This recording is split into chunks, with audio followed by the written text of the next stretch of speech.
Kita memulai pencarian Yesus historis di Injil untuk mengungkapkan kebenaran tentang Yesus historis. Apokrif dan Injil Gnostik dikatakan sebagai mitologi.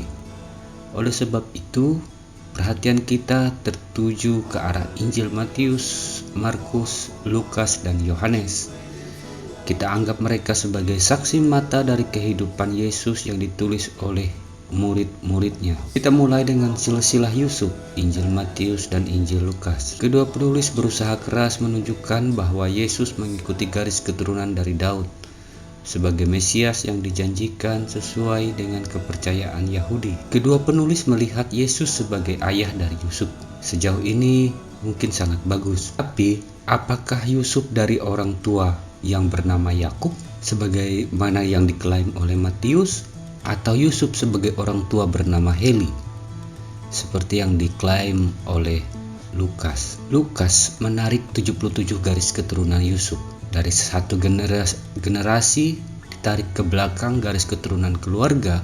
Kedua Injil hadir sangat berbeda satu sama lain, dan sejak saat itu mereka tidak menanggung kemiripan satu sama lain. Kita tinggalkan Yusuf karena tidak begitu penting dalam Injil. Lukas tentang kelahiran Yesus.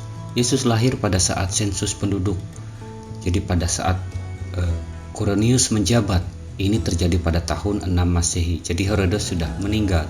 Dalam Matius, Yesus lahir pada masa pemerintahan Raja Herodes. Jadi Raja Herodes meninggal pada 4 Masehi. Matius ataukah Lukas yang kita percayai? Lukas bahkan membantah tulisannya sendiri, menyatakan bahwa Yohanes dan Yesus secara ajaib dikandung dalam waktu 6 bulan dalam masa pemerintahan Herodes. Tetapi ketika Lukas menyertakan gambaran Maria bersama anak pada saat sensus 6 Masehi, menciptakan salah satu keajaiban baru yang jarang terjadi dalam perjanjian baru, yaitu kehamilan selama 10 tahun. Luar biasa sekali.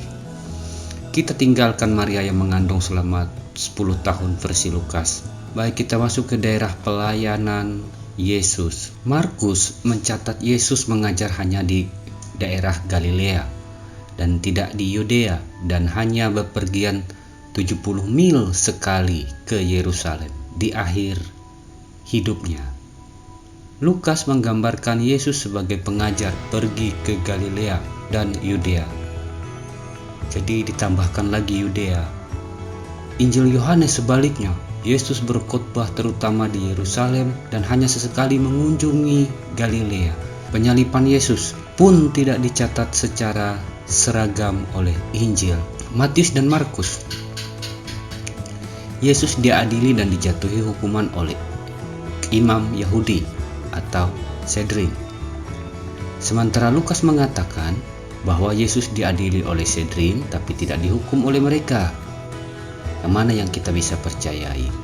Sementara Injil Yohanes, Yesus sama sekali tidak muncul di hadapan Sanhedrin.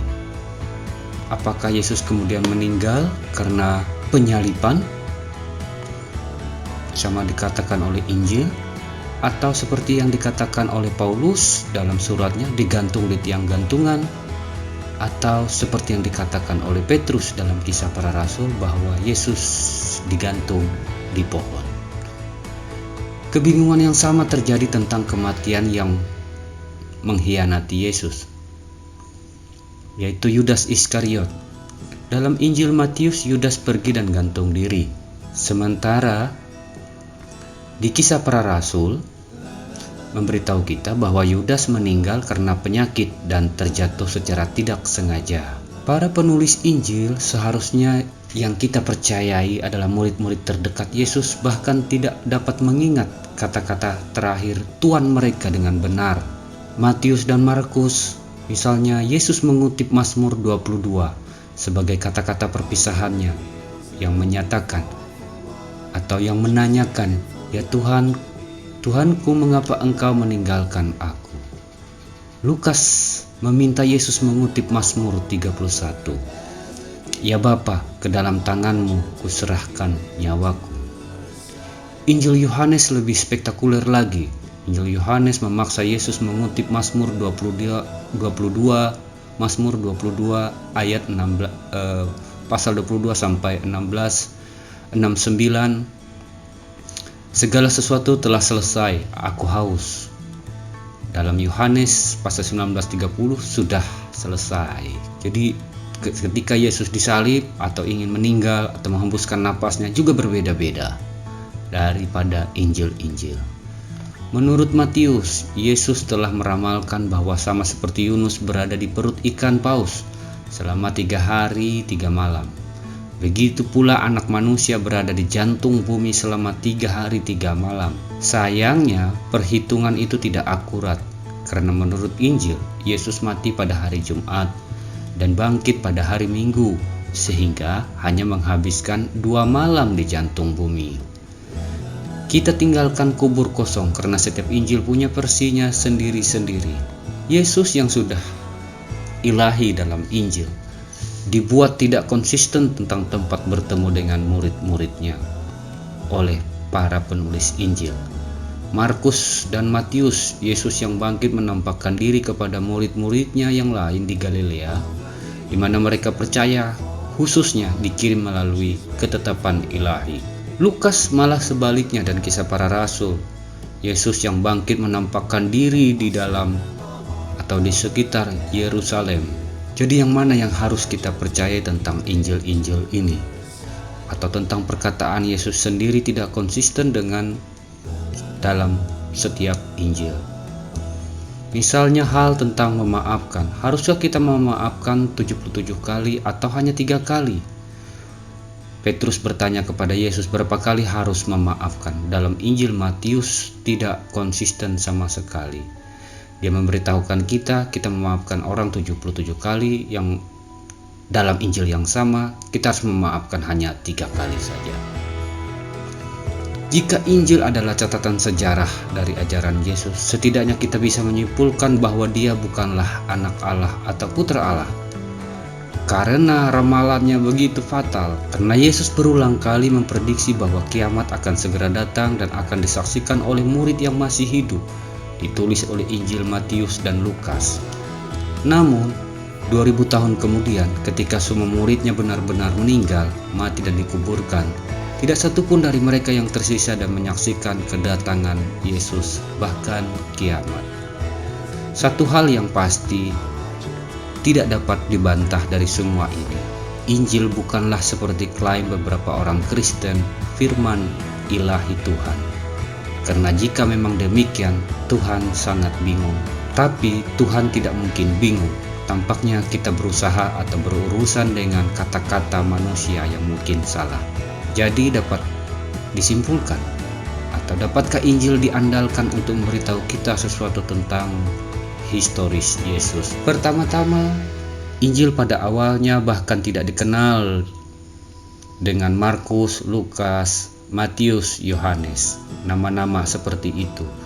Mereka tidak dikaitkan dengan penulis tertentu. Setiap Injil dianggap sebagai Injil dari seorang sekte Kristen tertentu. Baru kemudian gereja mendapatkan nama-nama yang dianggap sebagai penulisnya. Injil sebenarnya adalah karya anonim, di mana segala sesuatu tanpa kecuali ditulis dengan huruf kapital, tanpa judul, pembagian pasal atau ayat, dan praktis tanpa tanda baca atau spasi di antara kata-kata. Mereka bahkan tidak ditulis dalam bahasa Arab, orang Yahudi, tetapi dalam bahasa Yunani.